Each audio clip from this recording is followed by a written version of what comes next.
Hello, welcome to Daz and Wargaming. You've joined us for this super special episode on a Thursday night, and we are joined by the wonderful Mr. Duncan Rhodes. How's it going, Doug? Hello, everybody. It's going very well, thank you, and I hope everyone's having a lovely evening. Yeah, and as people point out, yes, Duncan is really here. This time, yes. Yes. Yeah. I'd like to apologise for that. I know there were multiple times I was going to come on the show at the end of last year. That's cool. Unfortunately, events stopped me from being able to do it. But there wasn't anything I could do about it. But what I will say was that Daz was very accommodating, very understanding, and a true gentleman about it. So thank you very much. No worries. We appreciate your time, honestly. So we're more than happy to accommodate where we can. That's yeah, not a problem at all. So hello everyone in chat. Anyone watching this back in YouTube land in the future. We're recording this on Twitch, so if you want to be involved in the chat and these sort of things, then do consider going over to Twitch, giving us a follow. You get notified when we go live. All of that cool stuff. As always, I'm joined by my wonderful co-host, Mr. Dante Paints. How's it going? Good evening. I'm all right, thank you. You're good? Everybody's good. So this is a good start. So, this is a bit of a special, because not only do we have the wonderful Mr. Duncan Rhodes here, we're also doing a Behind the Brush episode, which we've started doing now, which is, as you might all be aware, is us just chatting to people in the community that we really, really like, basically. That's what it is. And it's it's getting to know them a little bit better. And, all sorts of people from all over the world. We just get on. You know, whether you're just posting a couple of hobby pics now and again on Instagram to big content creators, it doesn't matter. Like, just get you out there. We want to know a bit more about you. So that's what Behind the Brush is about. And then we're going to do another little bit, which hasn't got such a cool name, but we're just going to have a chat with Dunk about his awesome paint range, Tooth and Coats paints. Get some insight into that, hopefully. So, if everyone is sitting tight, and everyone's ready. I'm not ready. I'm really not ready. I've just been rushing around trying to make a coffee quick.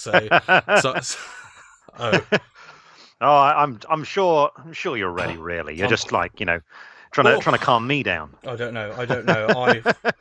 From my panic, right as I made my cup of tea at the start of the show and found that my mug's big chip in the handle. Don't hold it by that anymore. We're accepting donations for Duncan's new mug right now. So please donate generously. There we go. We'll do a GoFundMe for that for sure. So Behind the Brush, I think if that's okay with everyone, we'll go into that first. I need to keep an eye on the time as well. So let's go into. I think I'll start this time. I'm gonna. Yeah, it was your idea. Yeah, you start. Yeah, there we go. It's my idea. So this one I think has been asked before. I think we've even asked it in previous videos. Like you've been so kind before, and I think this is your third time on. I don't know why you like the punishment, but it's good fun. But I will ask, just for anyone else that doesn't know or anything like that, is when and how did you get into the hobby? Oh, I got into it when I was 11. So up until that point, I'd been into all kinds of model making. So I do model aeroplane kits and things like that. And prior to that, I was doing model railways with my dad. And I was into Star Wars 2, which I recently discovered. I say recently, maybe like a year or 2 years before. And I went into a little model shop in a village called Ashby-de-la-Zouch in England, not far away from, it's in the Midlands, not far away from where I was born, really. And in there, they had a little Games Workshop display stand where they had a little, the booklet that was in the second edition 40k that basically told you how to play. And there was one inside Fantasy 4th edition box, I think is what it was, the Goblins and the Elves. And I took a look at this and I thought Space Marines were the coolest thing I'd ever seen in my life because they looked like Darth Vader and a Stormtrooper put together. And I liked all that Imperial stuff, right? So I got that excited. So the next Saturday, my dad knew that there was a Games Workshop in Derby. So he took me there and in we went and I bought a little box of Space Marines and 2 pots of paint and a fine detail brush. And I just went off from there. Yeah. No, it's such a cool story. I like anything related, Star Wars in it. It's good. It was. I suppose sooner or later I would have encountered this stuff, but the concept of playing a game with the models I was making was just totally alien to me, and that was like a new world to walk into then. That's really cool. That's really cool. So the real reason that Daz asked me to go second is because he's then put in a stupidly long question to ask. People may mostly know you from your time spent as a painting presenter on Warhammer TV, but you are now getting more known for your painting tutorials on YouTube and the Duncan Rhodes Painting Academy website, and as the creator of the Too Thin Coat paint range. What sort of things can people expect to find on your channel and the DRPA website? I think a lot of I'm receiving praise for a lot of things that I probably shouldn't be specifically just receiving praise for there, because I'm actually, and always have been, part of a team. Where to begin? I feel like I'm going to ramble a little bit here, but basically, my passion in this industry, since I started working in Games Workshop retail, what I enjoyed most was helping people access the hobby, in particular with painting, and unlocking how to do it. Because when I joined retail, I wasn't especially great at it. I understood the basics, but I learned these things from staff around me. And I remember when I was a kid, I was really shy, and so I didn't ask about any of this sort of stuff. So having that sudden access to this information really made my hobby blossom, basically. Right. I just learned more and more and more. Then I got lucky being in the studio, and I got to learn more and more and more there. So I always really enjoyed doing tutorial stuff, you know, like painting guides and things like that. And then I encountered the first guy they employed in the TV team at Workshop. His name's Roger, and he also thought the video medium would be really good at showing how to paint stuff. And the two of us just hit it off. You know, we had the same sort of idea about this kind of thing, and we've been working together ever since. And we both had a very similar image in that we just wanted to be as clear as possible. And because Games Workshop wasn't really paying attention to the TV studio when it started, we were able to do things that other guides weren't doing, like showing the halfway through messy stage of the model looking like, you know, it's all gone wrong, but you show how that's then the foundations that you bring together towards the end. So we got well known for doing that kind of thing. So since leaving with the Academy, that has again still been the very core part of what we do. So it started out with just Roger and myself going into doing this, and we kind of like chopped up the bits of running everything into our own responsibilities. And as it's grown, we've had to start handing out these responsibilities to other people who have joined us on the way. So I'm very much the face of a team that's doing this kind of thing, and my particular part of it is explaining as clearly and concisely as possible how to do the hobby thing. And through that, I understand what materials, what things, what characteristics you want to try and make that sort of thing easier. So that is is my part of it, right? So that means that Roger's like, okay, so you're going to paint it like this. That means these are the key things that we need to show in this video. So I'm going to be working around getting all of that. So he then takes that and puts it all together, makes it pretty, uploads to the website, and so you see how it all forms part of that, right? When it comes to the paints, in a similar way, I was so we were approached about it, and we were Transatlantic Games was the company that approached us about doing this. They basically wanted to license us to make a brand of paints, and we were like, okay, that's cool, but we want to be heavily involved in it because we don't want it to be like low quality or anything like that. We don't want any risk of that. We want it to be what we would want it to be. Now, the owner of TAG, a chap called Bob, he practically bit our hand off at this kind of thing. And let us effectively design the entire thing. So all my knowledge about what we're looking for in paints that help you do stuff, that all went into that paint range. So everything about it is with that sort of thing in mind, which happens to mean it's high quality stuff, which means it can do other things too. So yeah, that's kind of how my involvement is. Like Roger and I ended up choosing colours and design and what the thing's going to be like. But then it's handed over, and other people are then dealing with all the business side of things, right? So I'm part of a team, and all of us have the same attitude of what we want to bring. So I think that's, I hope that's what we're known for. I'm not sure that really answered your question. But, I told you to be a rambling answer. It gives you more of an insight into it for sure. But yeah, I mean, like, because it's kind of like you say, it's carried on the same sort of the themes of what people may know, you know, of you from previous thing, and you're just doing it in your own way now. Like you've got your team behind you. They're just what I would always describe them as. They're very high end, beginner friendly tutorials and technique videos. Yeah, It's what I describe it. Yeah, it's meant to be just raw. This is what you do. And it's kind of like this is what I do, I guess. But when I was in the studio, my training very much was about when it comes to these guides with that sort of thing. But through the video medium, we can show it very clearly. So our tutorials are all about just very concisely showing you all the stages and the order in which we recommend you do them too, which has an extra dimensional aspect of the painting. Because, so for example, this week we did the Bretonnian Paladin, right? The Duke on the Royal Pegasus, and a key part of painting a model like that is that it's actually layered. And the layers lapping on top of each other make it complicated because it's difficult to understand how you actually hit those different features without getting in your own way.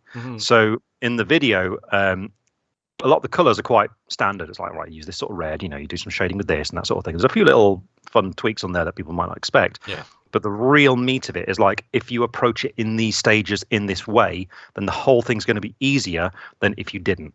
And it's... My experience in the studio is what I'm bringing to play with that sort of thing. Yeah, that's really cool. And one thing as well that I think I would like to ask. I think it's very, I guess it's good for beginners. Basically, is what I'm thinking. It's like people just getting into it, and you might be the right person to ask this sort of question. But in most cases, I think the hobby can be made as cheap or as expensive to get into as you'd like. But have you got like your top 3 items, say, that new hobbyists may benefit from spending a little bit more money on than others? Well, that's a good question. Yeah. So I suppose that's a fair question. Everything we do is at its core like beginner orientated, but we don't just try and keep down to basics. We do go into more advanced things and try and lead to the same open way. I think so when you're getting into it, you don't have to get expensive gear, but you ever heard the phrase a bad workman blames his tools? Yeah. All right. Well, that I don't think is true, right? If you do have better quality equipment, you do get better results out of things. But when it comes to things like an expensive brush, for example, if you're very inexperienced with a brush, it's a good idea to get the hang of things with a cheaper one. And also the cheaper ones, they still have their uses.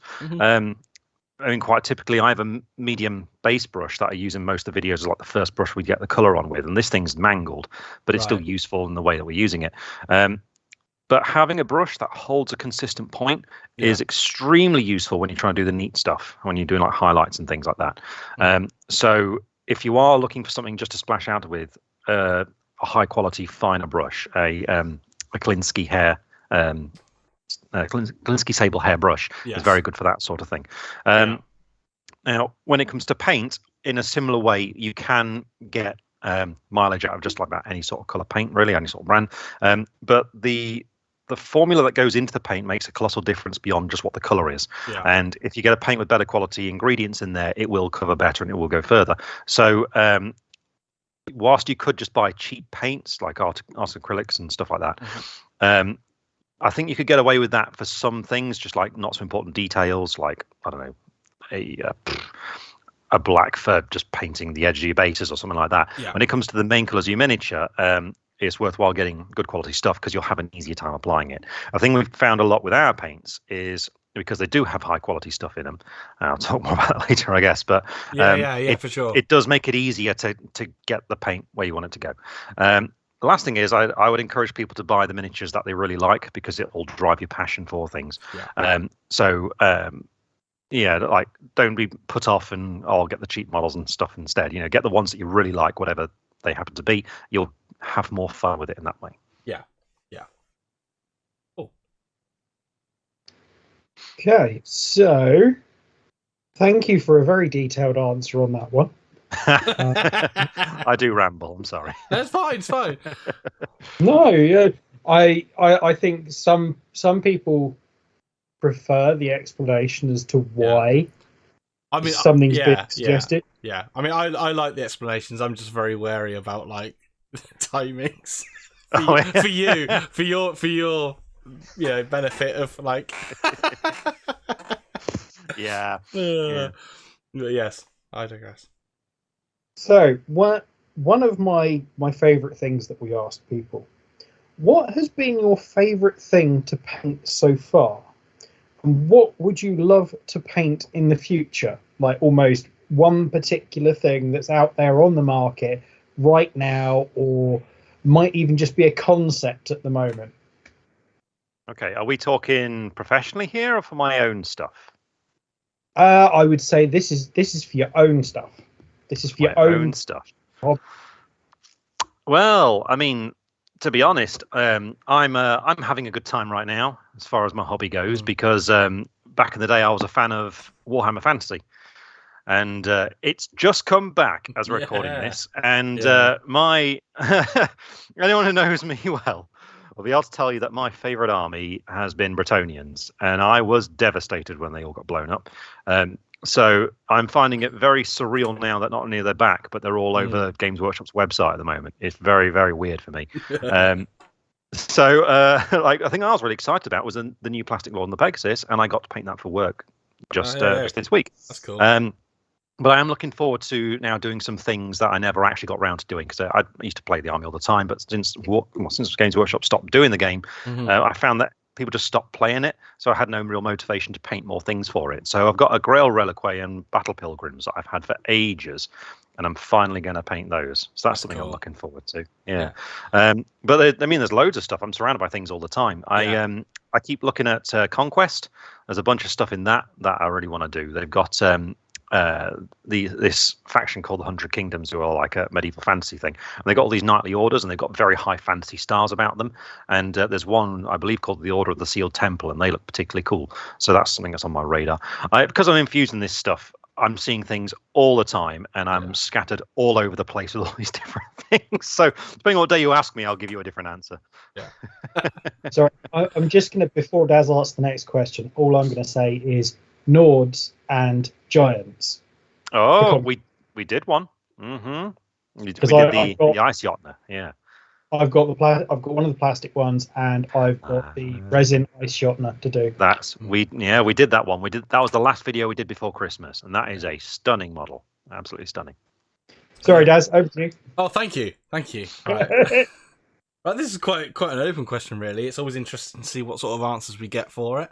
But what is your favourite thing about the hobby? That's a big question. It is a big question. What's my favourite thing?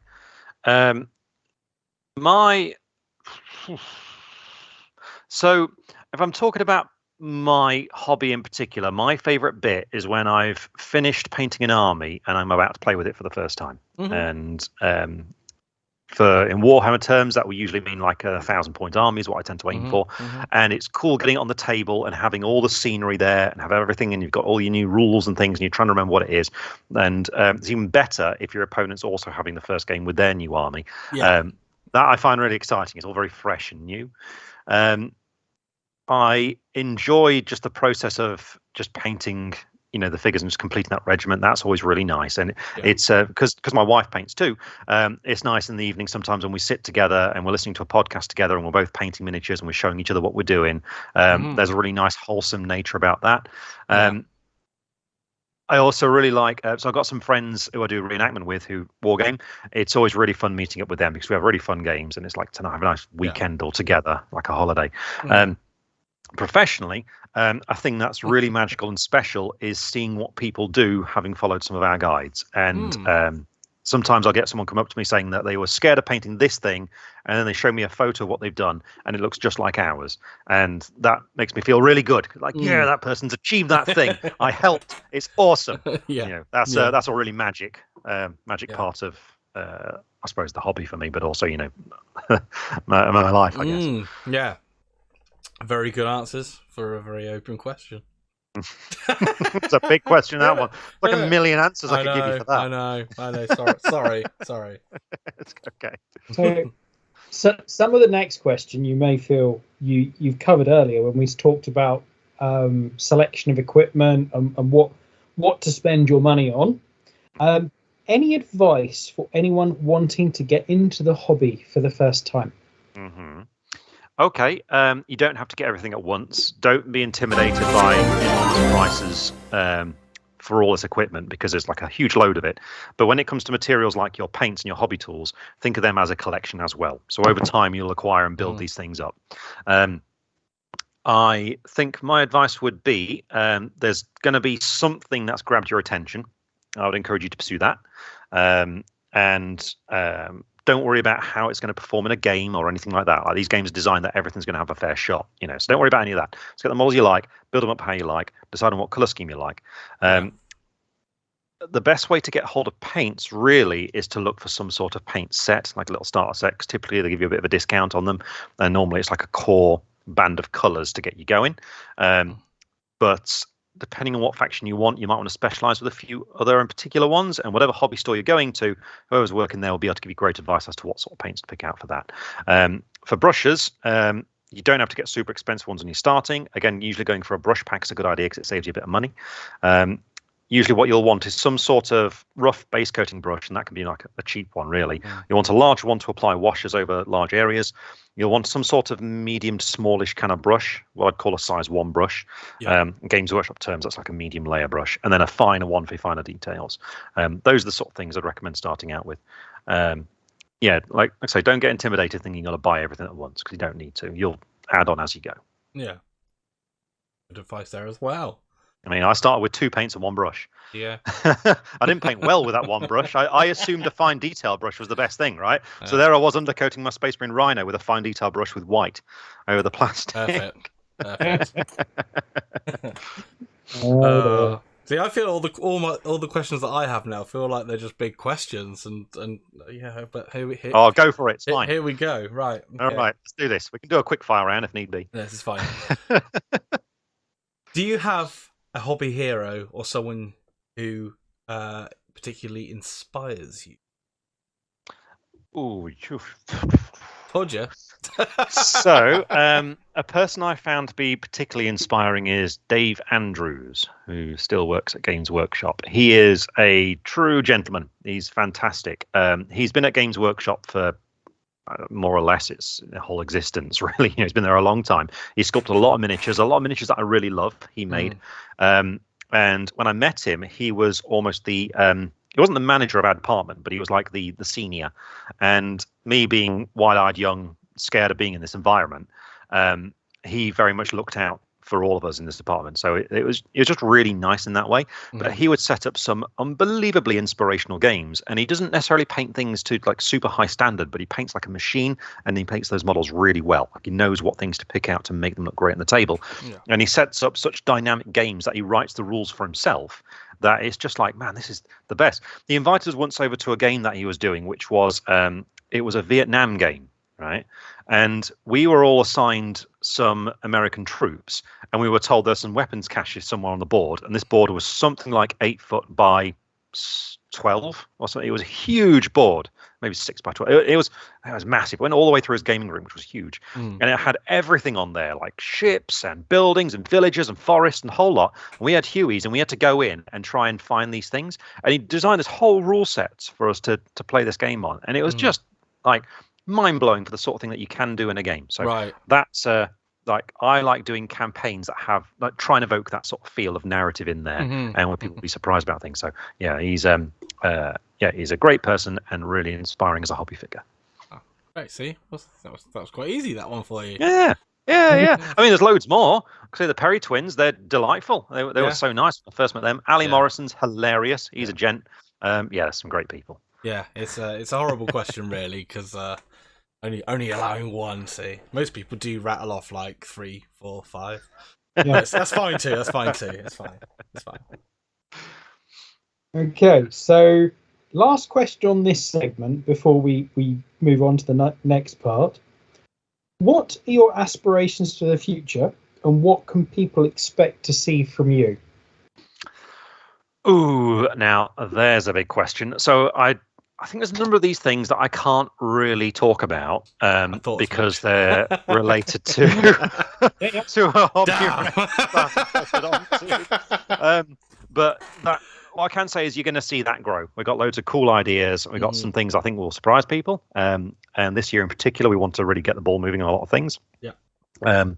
So there's that. As far as the website's going, what Roger and I are finding now is that we're at a point where we need to expand with staff. So we hired a new staff member, a chap who we used to work with at Games Workshop, who is a fantastic guy, and he's brought with him a whole load of extra skills, which has really sort of geared up a number of things that we're doing. And what we want to do is do some more of that, because we think then that we can offer more to our members on the website. We think we can do more engaging stuff on social media. We think we can have more engaging stuff on the site beyond what we're doing already, offer more features and things. I think it's like leveling up. And I think this year, people who follow us are going to be seeing that happening. They probably notice we're more active on social media now. Yeah. This is because a lot of weight's taken off me and off Roger, and so we can start handle these things better, right? So more of that. Yeah, more and more from more stuff to help people enjoy their hobby. That's what we're all about. But yeah, they are the questions for the behind the brush segment, so that's really cool. And yeah, hopefully everybody's got some useful tips and things from you during that, and got to know you a little bit better through some of those questions. So yeah, that'll be the cutoff now for the people on YouTube, you see. I've got a question for people in the chat, if that's okay. If I can throw this go on. So here's a trait about me which I hate, but is who I am. I'm very indecisive, right? I struggle to make my mind upon certain things. Okay. And one of the things I'm really struggling to make my mind upon right now is what dukedom my Bretonnian army should be part of. Oh, okay. I've repainted the shields on my peasants a whole host of times, and I just can't decide. So, does everybody think I should be doing Montfort, which is half red, half black with a white castle on and a little yellow cross in the corner? Or should I be doing Carcassonne, which is half blue, half red with crossed swords on? Go, chat. Tell us, chat. Shall we check in a bit? I say, sorry, people on YouTube are like, I want to get involved. You can't. The moment's gone. Leave it in the comments. Gone. I'm going to come round and check. You have to message the Duncan Rhodes Painting Academy account. Send a message. Okay, so here we go. Okay, we can do it right now. So blue and red. See, I would go with Carcassonne, but that's simply because I have a friend who lives in France, and his nearest big town is Carcassonne. Yeah. But while you're all voting on that anyway, that was the end of the Behind the Brush. We're going to go on to talking about the Tooth and Coats paint range now for a little bit. So what I will say for the people on YouTube, especially who have just watched the Behind the Brush bit, if you want to check out some of the other interviews that we've done with Duncan, because he's been so lovely and come on multiple times before, the videos are on YouTube, so I'll try and link those if you want to go and watch those. And there should be a video following this one, which is going to be talking about the Tooth and Coats paints. So keep an eye out for that one. So there we go. So yeah, I just want to say a massive thank you, Duncan. Honestly, for third time. Thanks for having me on. Yeah, thanks for having me on, and apologies again. That's it. We didn't do it earlier. It's been really cool talking about this stuff. Thanks for letting me talk about Wave 3. I should say, if anyone's interested in seeing the colours, if you follow our social media, we've been posting up some of the new triads, and we're going to continue doing that in the build up to the actual launch of the Kickstarter itself. So if you pop over to Instagram, Duncan J. Rhodes, you'll see us popping up triads on there, so you can see what the new colours are like. Yeah, please do. Show some love and support. I fully back like the paint range and the academy and stuff. It's wicked, honestly. Yeah, trust me. But yeah, thank you as well to my co-host, Mr. Dante Paints. Not a problem at all. Thank you for tolerating me. Tolerating. I enjoy how chill you are. Daz is like panicking, and you're just like so relaxed. I'm having small panic attacks over here. You don't know. You don't know.